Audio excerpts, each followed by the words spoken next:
अभी तक तो हमने केजरीवाल को देखा है कि बहुत बदलाव किया उन्होंने। पानी आया हमारे बीच जो कि नहीं था। हम अपना खुद का सीवर मतलब था, उससे हम पानी यूज़ करते थे, लेकिन केजरीवाल लाए। फिर नालियाँ बनवाई उन्होंने, फिर बसें फ्री करी। मैंने ये देखा। पहले ये बोला गया था कि जितने भी बच्चे मुस्लिम हो या हिंदू हो, बच्चे पढ़ेंगे लिखेंगे हमारी सरकार उन्हें काम देगी, पर हमारे बच्चे कहीं भी जाते हैं तो वहाँ पैसा मांगा जाता है। क्योंकि मैं ये चाहती हूँ कि ये हमारा नकाब होना ज़रूरी है। जैसे सबके लिए है वैसे ये हमारे लिए है। किसी के जो कुछ भी कोई पहनता है तो उस पर कोई ऑप्शन नहीं उठाया जाता, फिर हमारे हिसाब पे ऑप्शन क्यों? सबसे बड़ा सवाल मेरा ये है, क्यों? सिर्फ मोदी जी के कहने से नहीं होता है कि हाँ कह दिया और मुस्लिम जैसे हमारे जैसी महिलाएं बहनें हैं, एजुकेशन से रिलेटेड कुछ भी नहीं मिला। कहते हैं पढ़ने जाते, कहते हैं हिजाब लगा के ना जाए। हिजाब से क्या मतलब? एजुकेशन सबके लिए है। फिर मैं यहाँ पे बहुत सालों से रहती, बट मैंने कुछ भी डेवलपमेंट नहीं देखा है। बल्कि और छोटे छोटे बच्चे यहाँ पे नशा करते ही फिरते रहते, गलियों में रुमालों में लपेट के घूमते रहते हैं। नमस्कार, आप देख रहे हैं न्यूज़ 1 इंडिया और मैं हूँ आपके साथ आस्था तिवारी। आज हम मौजूद हैं दिल्ली के बवाना विधानसभा में, जहां हम चर्चा करेंगे उन महिलाओं से, उन मुस्लिम महिलाओं से, क्योंकि धरातल पर चीज़ें समझना बहुत ज़रूरी हो जाता है। क्योंकि बड़े बड़े फैसले तो ऊपर से सत्ता पक्ष वाले ले लेते हैं, बिल पास हो जाते हैं, लेकिन क्या वाकई निजी लोगों को यहाँ पर उनको मुनाफा होता है? वो सारे लाभ मिलते हैं या नहीं? उनके जहन में क्या है, उनके दिल में क्या बात है, क्या कुछ घर किए हुए हैं? क्या वाकई बदलाव की ज़रूरत है या मुस्लिम महिलाएं आज भी कुछ और सोचती हैं? क्या है उनके जहन में, आइए चर्चा करते हैं। क्या लगता है कि महिला आरक्षण बिल आया, उसका कुछ लाभ मिलेगा आप लोगों को? अभी तक तो हमें मिला नहीं है कुछ भी लाभ, और हम चाहते हैं कि हमें मिले।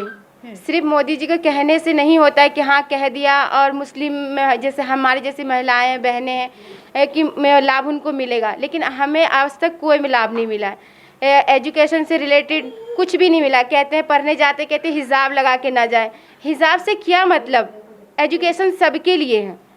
कहते हैं लड़का लड़की एक बराबर, लेकिन यहाँ पे बराबरी कुछ भी नहीं है। ये फालतू के हिजाब पे मुद्दा उठा लेते कि ना पढ़े। क्यों ना पढ़े? ये हमारा हक है, हम पढ़ सकते हैं, हम क्यों ना पढ़े? वैसे ही और लेडीज़ ने पढ़ती नहीं है, ये फालतू के बाहर छेड़खानी, ये डरती हैं इन सब चीज़ों से। तो जाती जो निकलती भी है उनको हिजाब के बहाने उनको वापस घर में कर दिया जाता है। क्यों? सबसे बड़ा आपका सवाल यही है कि चीज़ें तो हो जाती हैं, लेकिन हिजाब को एक ज़रा बड़ा मुद्दा बनाया जाता है। कहा जाता है, जो अभी हाल में कुछ सारे मामले भी आए थे, उसके दरमियान ये कहा गया था कि स्कूलों का एक नियम होने चाहिए जिसमें आप ये सारी चीज़ें पहन के नहीं जा सकते, स्कूल ड्रेस को फॉलो करना चाहिए। तो आप उसके अगेंस्ट हैं? यस, मैं उसके अगेंस्ट हूँ मैम, क्योंकि मैं ये चाहती हूँ कि ये हमारा नकाब होना ज़रूरी है। जैसे सबके लिए है वैसे ये हमारे लिए है। किसी के जो कुछ भी कोई पहनता है तो उस पर कोई ऑप्शन नहीं उठाया जाता, फिर हमारे हिसाब पे ऑप्शन क्यों? सबसे बड़ा सवाल मेरा ये है, क्यों? सबकी अपनी मर्जी चलती है, तो हमारी क्यों नहीं? बिल्कुल। अगर बात की जाए, कहा गया कि 3 तलाक एक मुद्दा बताया गया था कि मुस्लिम महिलाओं को जो है उससे काफ़ी उनको लाभ मिलेगा। 3 तलाक जो ये निर्णय लिया गया, ये फैसला लाया गया, इससे आप कितना खुश हैं? मैं इससे बिल्कुल खुश नहीं हूँ, क्योंकि 3 तलाक बना तो दिया गया है, लेकिन यहाँ हमारे बीच तक इसका कोई फ़ायदा नहीं आया। जो पहले चलता आ रहा था आज भी वही चल रहा है। 3 तलाक हो रहा है, लोग वैसे ही मान रहे हैं जैसे पहले सदियों पहले माना जा रहा था। आज की जनरेशन में भी वही चीज़ है, कोई बदलाव नहीं आया। सिर्फ कहने से नहीं होता है, करने से भी होता है। और उस चीज़ को भी मैं देख रही हूँ अपने बीच, अपने लोगों के बीच, ऐसा कुछ भी बदलाव नहीं है। मुझे कुछ नहीं दिख रहा है यहाँ पे। बवाना में जो मुस्लिम महिलाएं हैं उनको क्या क्या दिक्कतें हैं? यहाँ पे तो बवाना में बहुत सारी दिक्कतें हैं। पानी अभी आया है, पूरी तरीके से नहीं आया है, और यहाँ साफ़ सफाई भी बिल्कुल ठीक पोजीशन पे नहीं है। और क्या कहते हैं, यहाँ पे अभी कुछ घरें भी मतलब कच्चे मकान हैं, पूरी तरीके से प्रॉपर है नहीं। यहाँ पे देखा जाए तो बहुत सारी प्रॉब्लम है।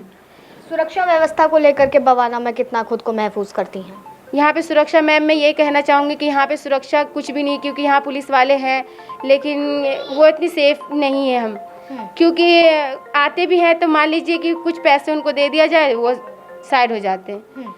हमारी हेल्प कुछ भी नहीं होती है यहाँ पे। और यहाँ पे पहली बात तो मैं ये कहना चाहूँगी कि यहाँ पे क्या कहते हैं, चरस, गांजा, ये नशा यहाँ पे बहुत ज़्यादा है। यहाँ पे ना बच्चे, हाँ, इस पूरे इलाके ना यहाँ बच्चे सेफ़ हैं, ना यहाँ की लेडीज़ें सेफ़ हैं, ना लड़कियाँ सेफ़ हैं। यहाँ पे कोई सेफ़ नहीं, छोटे छोटे बच्चे तक भी यहाँ नशा करते हैं।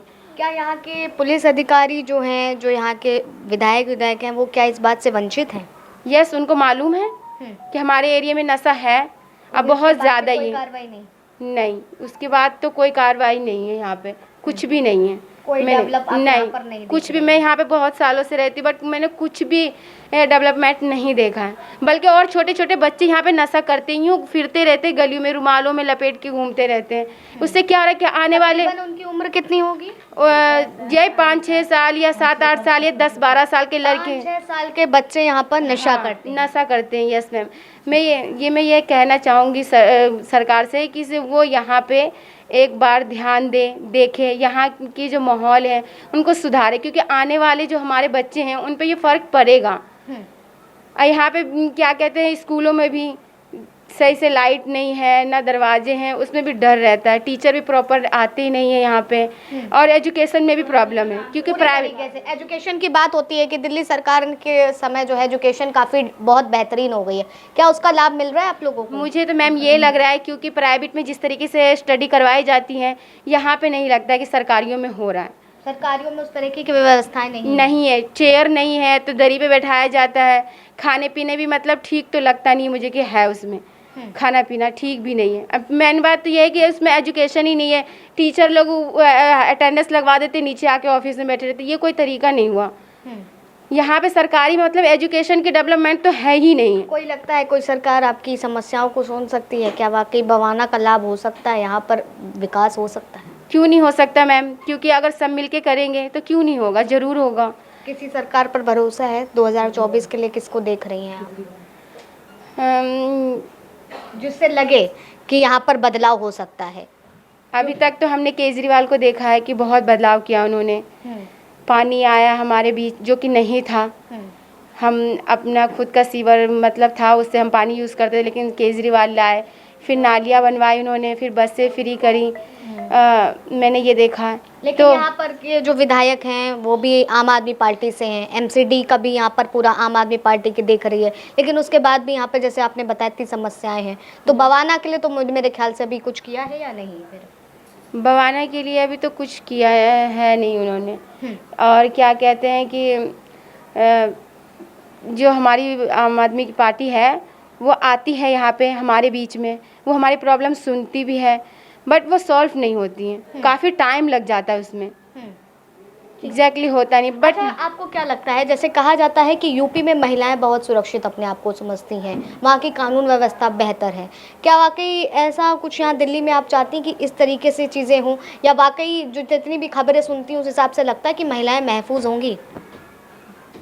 सरकार करना चाहे तो हो सकती है, अगर नहीं करना चाहेगी तो नहीं हो सकती है। हम तो पिछले मतलब जब से केजरीवाल का ये चल रहा है तब से हम लोग उन्हीं को वोट दे रहे, क्योंकि शुरुआत में थोड़ा काम अच्छा किए इसीलिए, और अभी भी हम लोग दुआ करते हैं अगर अच्छा काम करेंगे तो उन्हीं को वोट जाएगा तो अच्छा काम करेंगे। बस ये चाहते हैं कि हम लोग गरीब आदमी हैं, हमारे बच्चे लोग हैं, पढ़ लिख के ऐसे ही पढ़े हुए हैं, इससे पढ़ाई से क्या फ़ायदा, इससे अच्छा रिक्शा चला ले, है कि नहीं। पहले ये बोला गया था कि जितने भी बच्चे मुस्लिम हो या हिंदू हो, बच्चे पढ़ेंगे लिखेंगे हमारी सरकार उन्हें काम देगी, पर हमारे बच्चे कहीं भी जाते हैं तो वहाँ पैसा मांगा जाता है।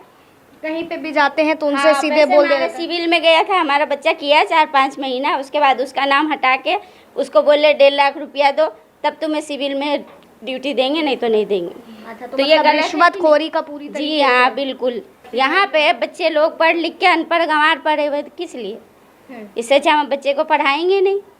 तो मतलब यहाँ पर ना तो शिक्षा पर काम हुआ है, अभी कुछ नहीं हो रहा है। मतलब पहले शुरुआत में काम हुआ था, पहले हमें लगा था कि हाँ हमारा साथ दे रहे हैं, पर अभी हमें ऐसा नहीं लग रहा है। अच्छा, हम तो यही चाहते हैं आपकी भी वोट होगा तो हम लोग उन्हीं को वोट देंगे, केजरीवाल जी को, क्योंकि शुरुआत में काम अच्छा किया था इसलिए। लेकिन क्या कभी दूसरे को मौका देने की सोचेंगे कि वाकई अगर केजरीवाल इस समय नहीं ध्यान दे रहे हैं तो और किसी को मौका ये तो आदमी कर रहे हैं मजबूरी में, क्योंकि ये जब नहीं देंगे साथ तो अगले तो हम लोग किसी कैसे भी कदम उठाएंगे ना, क्योंकि हम लोग चाहते हैं कि यहाँ पे है, अगर यहाँ पे नहीं सुरक्षा है तो अगले जगह पे तो जाना ही पड़ेगा ना। तो यही हम चाहते हैं, अगर हमारी सरकार अच्छा काम करेगी तो हम लोग भी उनको देंगे साथ।